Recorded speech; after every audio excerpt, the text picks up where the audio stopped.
I'm Leo Sidran with The Art of the Story. When he was just 5 years old, Max Pollak had a moment. Sitting in front of a small television in suburban Vienna, Austria, where he was growing up, he saw Fred Astaire tap dancing for the first time. I was spellbound by his elegance and his effortless swinging persona. I immediately decided I have to learn how to do that. But there was one problem. In Vienna in the 1970s, there were no tap dance teachers. So Max started teaching himself, imitating what he saw on screen. Improvisation wasn't just part of the process. It was the process. I started just making stuff up. That ended up actually being a blessing because improvisation was my first access to this art form that I needed to learn somehow. And I just kind of taught myself by figuring something out. Eventually, Max did find a teacher, an American expat named Carnell Lyons, one of the few remaining legends of tap's golden era. Lyons had left the U.S. during the Civil Rights Movement and landed in Europe, where he took the teenage Pollak under his wing. This man was just like the embodiment of groove and of hipness, and he was just amazing. He blew my mind, and he also took me under his wing and changed my life.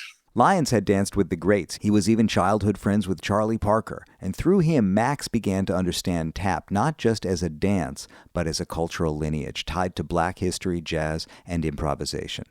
That lens would shape his life. When Pollak moved to New York in the 90s, he began studying Afro-Cuban music too. The clave, which is the heartbeat of Cuban rhythm, turned out to be the key he needed to unlock his own contribution. He met and studied with Bobby Sanabria, the fiery percussionist and keeper of the Afro-Cuban musical tradition. Max was already a drummer and a tap dancer at that point, but now he was asking bigger questions. And Bobby was there with an important one. He said, okay, well, then you have to ask yourself one important question. Do you want to tap dance to Cuban music, or do you want to tap dance Cuban music?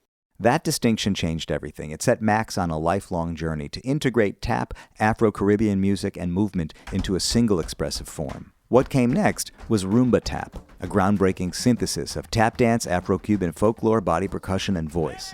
And at the heart of it was a remarkable connection he made with Cuba's legendary ensemble Los Muñequitos de Matanzas. They saw me dance, and afterwards they came up to me and they asked me who had taught me how to dance like this, integrating, the rumba moves and the clave and all that. And I said, well, for this, I didn't have a teacher. I put this together myself. And then they said, oh, really? Well, can you teach us, please? Because we would like to dance like you. This Thursday, April 24th, the Max Pollak Group celebrates the 25th anniversary of that meeting with a performance at 92 NY featuring Barbaro Ramos and other members of Los Muñequitos, the very dancers who first inspired and affirmed his vision, as well as Bobby Sanabria. From Vienna to Havana, Harlem to Matanzas, Max Pollak's path has been guided by rhythm, respect, and a deep spiritual pull. And it all began with a black and white glimpse of Fred Astaire, moving with elegance, swinging with ease. I'm Leo Sidran, WBGO News.